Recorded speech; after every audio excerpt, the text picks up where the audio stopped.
Mga kababayan, kamusta po? Si Kamanong po, inyong lingkod ay nagbabalik po muli para po magkomento po sa inyo dito po sa Tambayan mga kababayan. Samahan niyo po inyong lingkod. Magkomentohan na po tayo mga kababayan. Ito po mga kababayan, tinatanong po ng mainstream media kung ang Vice President daw po ay magre-resign ba dahil meron na naman daw pong impeachment na sinampa sa kanya. Mga kababayan, bakit naman po magre-resign ang Vice President? Unang-una, wala naman siyang ninakaw. Dahil ang pangalawa, mismong COA. COA na mismo ang puntahan ninyo kung dapat bang mag-resign ang Vice President. Bakit kasi hindi nyo interviewin, hindi nyo kuhanan ng opinyon ng COA kung dapat bang mag-resign ang Vice President at kung talaga bang corrupt ang Vice President. Hindi po ba mga kabayan? At isa pa, bakit magre-resign ang Vice President?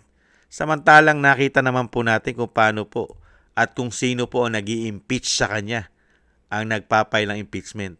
Di po ba? Puro halos salot umano ng lipunan.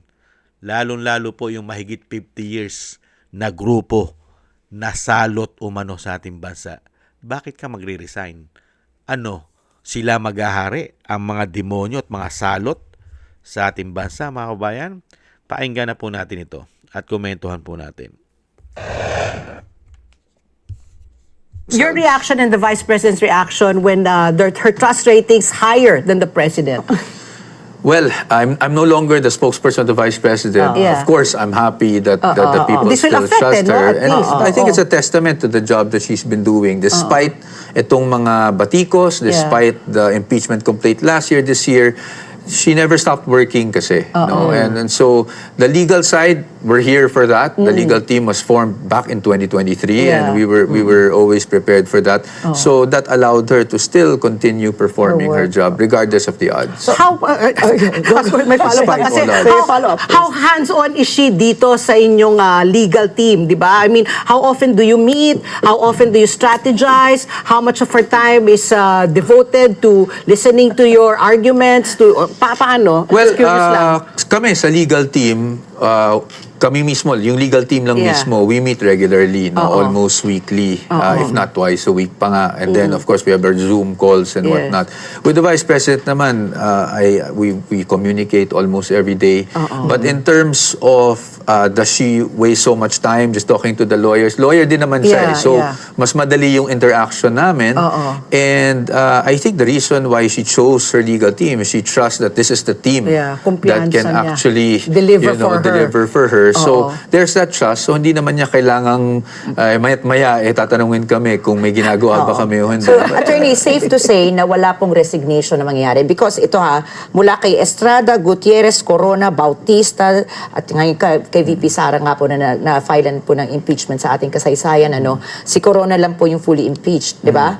Lahat po na-design before magkaroon ng impeachment. So, it's safe to say there's no talks of resignation from VP Sara. Tuloy-tuloy ang laban. Again, I cannot speak for the Vice President, pero masasabi ko for myself, wala kami na pag-uusapan na ganyan. Grabe, no? Ba't magre-resign? Kung magre-resign ang Vice President dahil may nag-file ng impeachment, abay, dapat din mag-resign pala si Bangag pagka ganun. Dahil may nag-file din ng impeachment na sinasabi nga scripted. Nakita niyo po kabalbalan, mga kabayan, yung isang Vice President na nagtatrabaho po ng matino at may pagmamahal sa bayan at meron pong respeto sa bansa at tumutugon sa pangangailangan kahit kakarampot ang kanyang pondo at ginigipit pa. Napakarami pong nagagawa ng opisina ng Vice President dahil unang-una, yung satellite offices niya, 10 o mahigit pa 10. Mahigit na po sa 10 ang kanyang satellite offices. Luzon, Visaya, Mindanao. At ito po'y nakakatulong kahit po ginigipit ng kanyang pondo. Nakita nyo po? At hindi po yan binabalita ng mainstream media umano ang mga nagagawa ng Vice President sa kanyang opisina. Ang tangi lang po binabalita ng mga malaking mainstream media kung paano po pabagsakin at i-impeach ang Vice President. Mga kababayan, at diyan ka magtataka sa kanila. Ini-impeach mo ang Vice President na mismo ang COA ay ayaw nilang tanungin. Ayaw nilang interviewin ang COA. Bakit kaya takot na takot sila na interviewin ng COA? Ang lagi po nilang ini-interview ay ang grupo po ng mga salot umano. Pinaniniwalaan po nila ang mga salot umano. Lalong-lalo po ang mga magnanakaw na mga politiko na isang damukal po ang ninakaw sa ating bansa umano. Mula po nung pumasok ang binagoong ang Pilipinas at ito pong 19th Congress. At nagpapatuloy po yata hanggang ngayon. Hindi po sila lumulubay sa pangungurakot umano. Mga kababayan, nakita nyo po, talagang talagang pilit po nilang pinapasok na hindi ba magre-resign ang isang Vice President. Pag yan ay pinag-resign mo, mga kababayan, ano po ang mangyayari sa ating bansa? Maghahari na po ang kasamaan. Nakita nyo naman po nangyari sa ating bansa. Mahigit 3 taon. Ano po ang mga credential? Ano po ang ginawa nilang trabaho? Sa kabila po ng pinasusweldo po natin sila ng napakalalaking pera, daan-daang libo ang sweldo nila. At pera pa ang ninanakaw nila. Umano. Nakita nyo po ang ginawang trabaho? 3 taon, mag-4 na taon na issue, korupsyon at pamumulitika. Bagsak na ekonomiya. Naghihirap ang mga Pilipino. Ang mahirap ay lalo pa naghihirap. Napakamamahal na bilihin. Bagsak na dollar, bagsak na piso, napakataas ng dolyar. Nakita nyo po ekonomiya natin. Tapos, tatanggalin mo pa ang pag-asa ng bayan para dito po sa mga magnanakaw na habulin dahil tanging Vice President lang ang may kakayahan pag siya ay naging Pangulo na habulin lahat ang mga magnanakaw sa ating bansa dahil hindi po magagawa yan ng nakaupo ngayon. Dahil mismo ang nakaupo ngayon ay sangkot din umano sa malawakan systematic at sindikatong korupsyon ayon mismo kay Saldico na nagdi-deliver sila ng pera sa kanila umano. Yan po mga kababayan, ang napakalungkot mga kababayan na mismo po sila rin ay wala nakikitang kabutihan sa ginagawa po ng mga Duterte. Pati po yata ang mga media natin mga kababayan ay wala po yata silang pag-aaral at pagsusuri sa mga nagawa pong achievement ng mga Duterte, lalong-lalo po ni dating Pangulong Duterte ng 6 na taon na nanungkulan sa ating bansa. Naging tahimik ang bansa, mapayapa, maganda ang ekonomiya, hindi bagsak, hindi po ba? Samantala ngayon, mabango sa kanila ang nagbigay po ng worst at history at record ng massive corruption sa ating bansa. History. Pero sa kabila nun, siya pa rin po ang inaangat.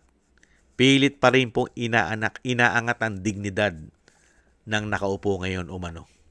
Ibang klase po mga kababayan, ibang klase. Ganyan na po kasystematic ang ating bansa pagdating po sa korupsyon at yung sinasabing sabwatan. Dahil gamit na gamit po talaga yata ang pera ni Juan de la Cruz sa kawalang hiyaan. Pati po yata, hindi naman po lahat ng media, mga kababayan, hindi naman. Nagtatrabaho naman po ang ibang media, lalong-lalo naman po yung hindi po nababayaran. Hindi po ba? Hindi naman lahat. At sila po karapatan din naman nila magtanong. Hindi po ba? Pwede silang magtanong. Kaya lang, mga kabayan, yung pagtatanong po sana nila, alamin din po nila dapat, iba, na meron po ba talagang ground of impeachment ang Vice President? O pinupolitika lang talaga ito? Hindi po ba? Kasi pagka pinaniwalaan mo na pinaniwalaan ang mga makakaliwa, ang mga salot ng lipunan umano sa ating bansa na mahigit 50 years, mga kabayan, makikita mo na agad ang diferensya kung bakit po sila nag-file ng impeachment. Di po ba? At meron po tayong mga dapat sundin at paniwalaan Di po ba? Kaya nga po naglagay po ng COA, ng Department of, ito sinatawag ng Commission of Audit. Meron nga komisyon para po dyan i-audit yung mga hawak na pondo ng mga politiko, sangay ng gobyerno. Hindi po ba? Hindi po itong mga tao na ito ang paniniwalaan mo. Samantalang ang dapat ma-impeach, alam naman po natin kung sino po ang dapat ma-impeach. Di po ba? Alam po natin pare-parehas at alam din po ng media yan. Mismo po ang media, alam nila kung sino ang dapat ma-impeach na nagbigay po ng parusa at pahirap sa atin. Baon sa utang, pera nawala, flood control, ghost project, at napakarami pang iba. Hindi po ba? Na issue. Alam po nila yan. Alam po nila yan. At hindi lang po tayo may alam yan. Kaya nga lang po, pilit po nilang pinagtatakpan. Yan po ang napakahirap. Yung mismong hindi nagkurap at nagnakaw at napakaliit ng pondo at pinupolitika pa nila, siya pang ini-impeach nila. Ganyan po kasasama na ang tao ngayon, mga kabayan. Nasilaw na po. At yung sinasabing maibigin sa salapi at kapangyarihan. Maraming salamat po mga tambay. At tayo po ay nananawagan mga tambay na wag at wag po sanang gawin ng Vice President na siya po ay mag-resign. Wag na wag. Unang-una, wala pong ginawang mali ang Vice President. Nagtatrabaho po siya para sa taong bayan. Hindi po sa kapwa politiko niya at sa mga politikong gahaman sa kapangyarihan at pera. Wag na wag po kayong magre-resign, Vice President. Kasi pagka ginawa nyo yan, wala na po kapag-apag-asa ang mga Pilipino. Lalong-lalo kaming mahihirap. Mawawala na po ng pag-asa at maghahari na po ang mga politiko na gahaman sa kapangyarihan at gahaman sa pera. Kaya tanging ang Vice President na lang po natitirang politiko po ngayon na talagang, malaking pag-asa po na makabawi pa ang ating bansa. Sino pa ba ang nakikita nyo na malaki at magandang credential na ginawa bilang politiko sa ating bansa? Sila ba? O itong tinatawag na pamilya Duterte na nakita po natin kung paano sila naglingkod sa ating bansa? Tanga na lang at bobo at gago ang sasabihin na mas magaling sila dito sa mga Duterte. Hindi po ba? Maraming salamat po mga tambay at tayo po'y magdasal at manalangin na hindi po nila masugpo at tuluyan po ang mga Duterte ay ma-abolish nila gamit po ang pera ng taong bayan. Isama po natin sa ating mga dasal at panalangin na hindi po sila magtagumpay sa mga masasamang balak nila kay Vice President Sara Duterte. Tuloy-tuloy lang po tayong manalangin, mga kababayan.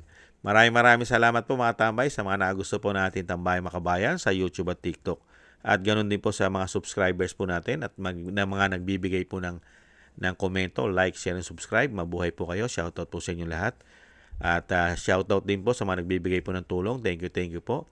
Kay Eric Hershon ng Canada, kay Balance Vision TV, kay Gay at Shena, kay Tatay Nick ng Canada, kay Annie Jo, ako si Pilam, Kingston ng Hong Kong, Jake Yahut ng California, USA, Gina Ray ng Berlin, Germany, Julieta Celona ng Sydney, Australia, at Baby Roman at Ate Isa ng Cagayan. Thank you po mga kabayan. Ingat po kayo, lalo po sa inyo po mga paggawa. Maraming salamat po mga kabayan at God bless po sa inyo lahat. Taste lang po tayo. Bye-bye.